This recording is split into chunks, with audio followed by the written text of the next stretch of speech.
Imagina acordar e descobrir que uma grana, maior que toda a economia mundial, simplesmente evaporou. Parece coisa de filme, mas quase rolou. As manchetes pipocaram. Erro de 300 trilhões de dólares na Paxos. Ao mesmo tempo, o efeito taco de Trump botava fogo nos mercados. O que une esses rolês? Eles escancaram a fragilidade do sistema financeiro de hoje. De um lado, as instituições tentando digitalizar a grana prometem estabilidade. Do outro, líderes imprevisíveis, tipo o Trump, podem balançar tudo em instantes. O vacilo da Paxos e a virada de Trump não são casos isolados, são sintomas de um sistema em parafuso, mostrando as rachaduras. Por um tico, a Paxos registrou uma transação de 300 trilhões de dólares, mais que todos os bens do planeta juntos. Esses eventos nos fazem pensar. Em quem confiar quando o assunto é o nosso din-din? Pensa só, um dev da Paxos, um zero a mais, e de repente, uma transação de 300 trilhões de dólares aparece na blockchain. O erro foi contido, mas expôs a vulnerabilidade da centralização. Uma empresa manda em tudo, pode bloquear a grana, cometer erros ou ser hackeada. Stablecoins prometem segurança, mas dependem de um guardião que pode falhar. O bug da Paxos foi um toque. Botar toda a fé num único ponto de falha é um risco. Não é um caso isolado.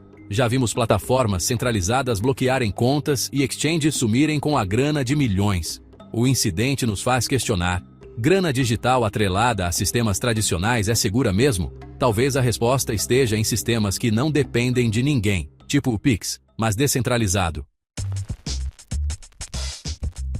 Agora, vamos para o palco político, com o Donald Trump. O efeito taco, Trump always chickens out, virou meme. Ele ameaça, o mercado treme. Depois ele recua e tudo volta ao normal. Tipo um político brasileiro, antes das eleições.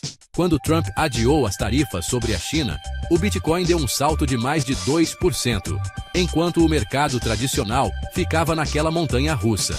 O meme revela uma parada. O sistema financeiro global é refém da zoeira e imprevisibilidade dos líderes. Investidores buscam ativos fora do controle político, e o Bitcoin se destaca, tipo o Neymar no ataque. O efeito taco mostra, enquanto a grana depender de poucos, vai estar sempre em risco, igual a poupança em tempos de inflação. Vamos ligar os pontos. O erro da Paxos mostra o perigo da centralização. O efeito taco, o perigo político. Ambos expõem a mesma falha, a confiança nas autoridades centrais, sejam empresas ou governos. A tecnologia centralizada pode dar um tilt espetacular.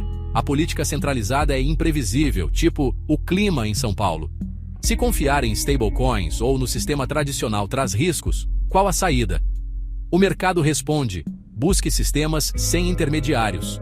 O salto do Bitcoin depois do recuo de Trump foi um recado. Se não dá para confiar nas instituições, a gente busca algo que não exija confiança. O Bitcoin surge como uma resposta direta a essas fragilidades. O que o Bitcoin oferece?